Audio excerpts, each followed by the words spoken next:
जिस दिन, जिस मुहूर्त में, जिस लग्न ग्रह दशाओं के भीतर, जिस समय में श्री राम जी का अवतार हुआ था त्रेता युग में, उसी ग्रह नक्षत्र मुहूर्त में, उसी दिन को श्री अयोध्या धाम में उसी समय पर गोस्वामी जी ने श्री रामचरित मानस जी को अयोध्या में बैठकर लिखना प्रारंभ किया।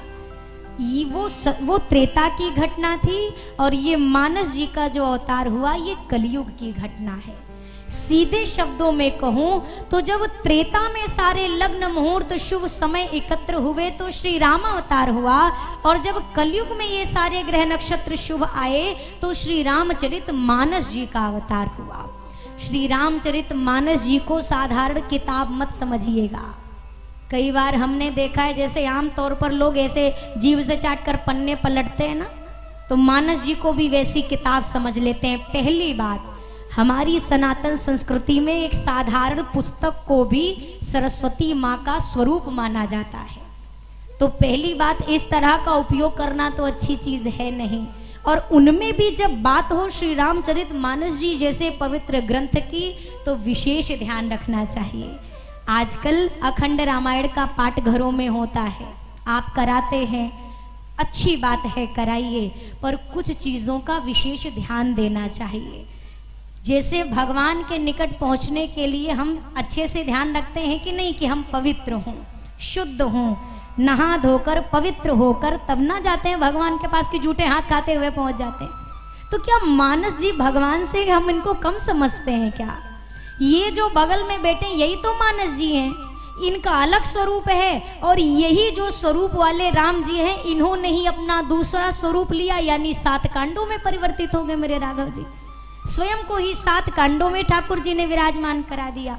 तो भेद मत समझिए, जब भी कभी आप पाठ करिए या आप पाठ कराइए, थोड़ी सी एक चीज मुझे बड़े कष्ट की लगती है। जैसे क्या होता है, आराम से कोई गुटखा खा रहा है, कोई तंबाकू खा रहा है और अखंड रामायण का पाठ चल रहा है।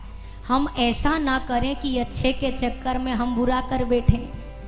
आप जो भी चीज है आप पहले उन चीजों से निवृत्त हो जाइए, तब आप पठन पाठन में बैठिए। पाठ करवाने वाले भी और पाठ करने वाले भी, दोनों से मेरी विनम्र प्रार्थना है, ये भगवान है तो बिल्कुल हम वैसा ही व्यवहार इनके साथ करें जैसे अपने घर में बैठे लड्डू गोपाल या वृंदावन के बिहारी जी या अयोध्या के रामलला के साथ करते हैं। वही व्यवहार मानस जी के साथ भी मन में भावना रखकर करनी चाहिए।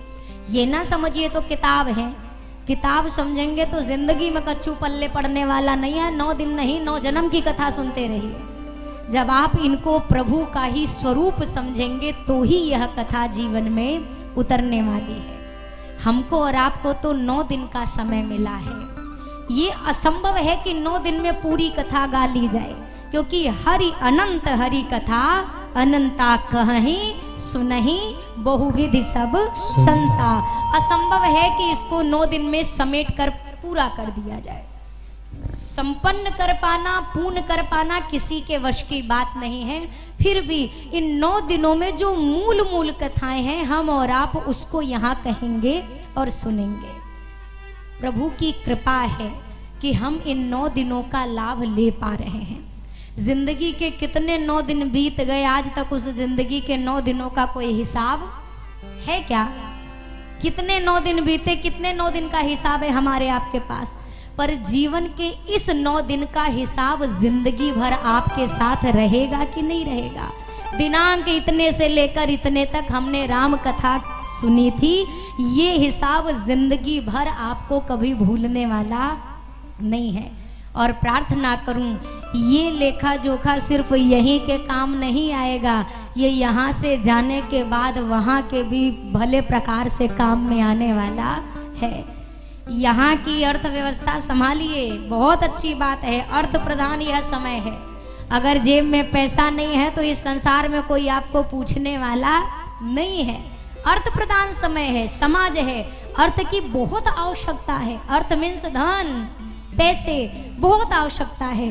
पर पैसे के पीछे भागते भागते ही अपनी जिंदगी को ना अनर्थ बना लिया जाए।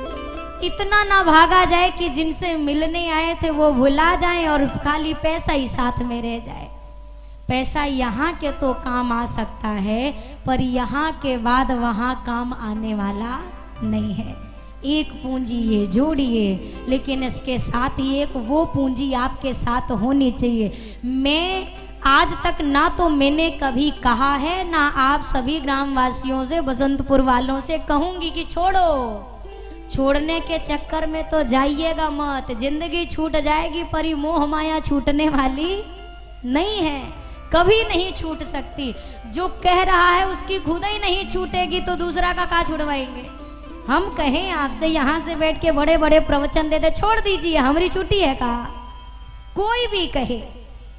इस समय में ये चीजें छूट पाना केवल इनकी कृपा से संभव है, बाकी अपने प्रयास से ये संभव नहीं है। छोड़ने पर भागिए मत, इनको जोड़ने का प्रयास करिए। जो जीवन से राम नाम बिसर गया है, उस राम नाम को अपने जीवन में शामिल करिए। 24 घंटे का समय है ना हमारे पास। 24 घंटे में से मुश्किल ही है कि कोई आज के समय पे 12 घंटा पूरे सो पाता है।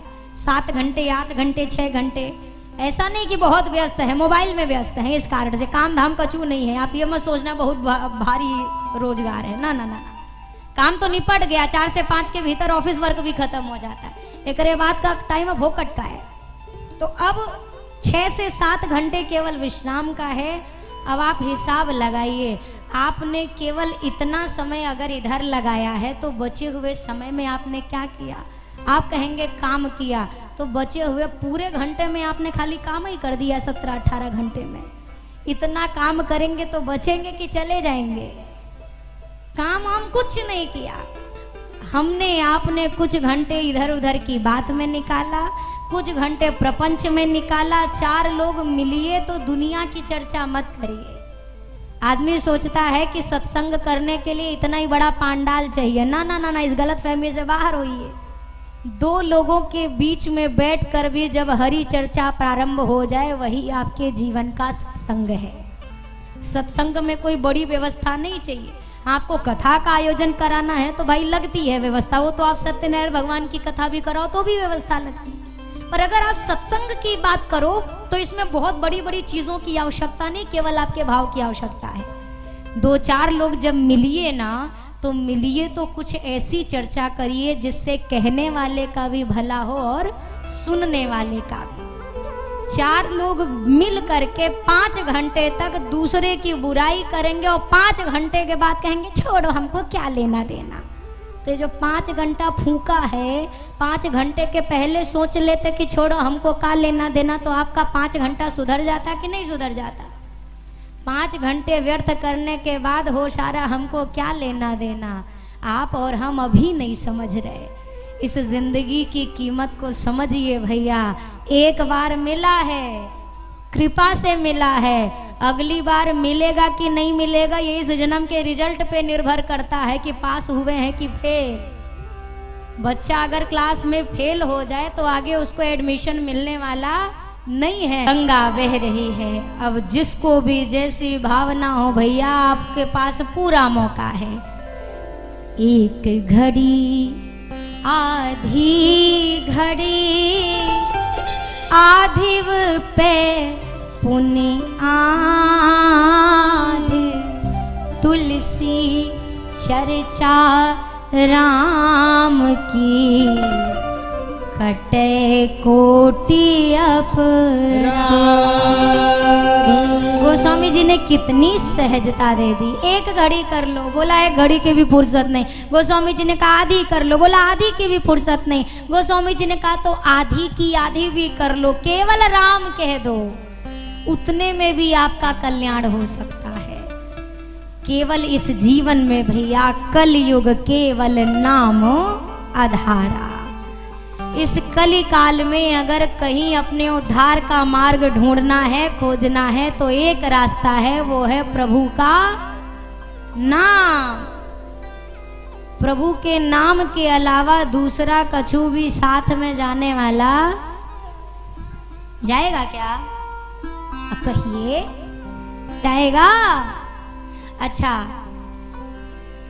हम और आप सोचते हैं कि अगर हमने अभी तक तो भजन नहीं शुरू किया। अब अगर माला झोली लेकर निकले हम तो 4 लोग क्या कहेंगे? चिंता होगी ना? अरे बोलिए, 4 लोग की चिंता होगी कि नहीं होगी? वो 4 लोग कहेंगे कि तुम ना भैया बहुत बड़े मूर्ख आदमी निकले, हमने तो कभी तुम्हारे बारे में सोचा ही नहीं, क्योंकि हमको अपनी टेंशन से फुर्सत नहीं थी और तुमने हमारी सोच सोच के अपनी जिंदगी बेकार कर ली। 4 लोग क्या कहेंगे? 4 लोग क्या कहेंगे? सबसे बड़ा रोग की क्या कहेंगे लोग? आपको एक बात कहूं, अच्छा क्या कहेंगे? मान लीजिए आज तो प्रथम दिवस है, पर इस 9 दिन के समय में मेरी यही प्रार्थना, जो शेष 8 दिन बचे हैं उसमें यही होगी कि अगर हमें भगवान ने सनातन में जन्म लेने का सौभाग्य दिया है तो कम से कम उस गर्व को अपने साथ लेकर जिया जाए। कैसे जिया जाए? हर एक, हम जितने भी सनातनी हैं, हमको प्रभु ने जो ये मनुष्य का जन्म दिया है तो कम से कम इतना तो किया जाए ना कि सुबह शाम में जब भी फुर्सत मिले तो 2 माला राम नाम की फेर ली जाए। इतना तो कर सकते हैं ना? कोई अन्य धर्म की अगर आप बात करो तो किसी को अपनी संस्कृति का नियम पालन करने में कोई आपत्ति है क्या? कहिए कहिए, किसी और को है आपत्ति, पर हमको है। क्यों? क्योंकि अब हमको शर्म ज्यादा आने लगी है। हमको इतनी शर्म आने लगी है, हम अगर मस्तक पे तिलक लगा लेंगे तब लोग क्या कहेंगे? भैया, लोगों के चक्कर में अपनी जिंदगी को गंवा देना ये कोई समझदारी की बात नहीं है। अंत समय में लोग क्या कहेंगे जानते हैं? आप सबको बहुत अच्छे से पता है, जोर से बोलियो। जब अंतिम यात्रा निकलती है, 4 जने कांधे पे एक सवारी लेके निकलते हैं तो 4 लोग क्या कहते हैं? राम नाम। जोर से कहिए, राम नाम।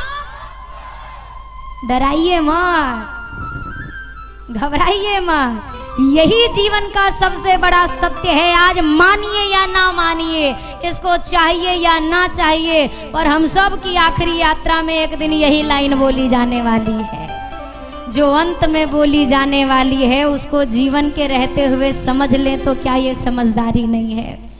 इस जीवन का सबसे बड़ा सत्य ही है प्रभु का नाम, इसके सिवा कुछ नहीं। वो जो 4 कंधे पर अड़ती जा रही है उसका भी घर होगा, मकान होगा, फैमिली होगी, बाल बच्चे होंगे, बड़ा भरा पूरा परिवार होगा, कोई बहुत बड़ा अमीर होगा, कोई हो सकता है गरीब होगा, पर सबकी सवारी के पीछे नारा तो एक लगा। भगवान को मानने वाले के पीछे भी यही लगा, भगवान को ना मानने वाले के पीछे भी यही नारा लगा कि राम नाम सत्य है। इससे बड़ा सत्य संसार में ना कोई था, ना कोई है और ना कोई होगा। अगर कोई सत्य है तो एक बात है कि सत हरि भजन जगत सब सपना। ये प्रभु का नाम है जो सत्य है। इस सत्य चीज को अपने जीवन में जोड़ने का प्रयास करें।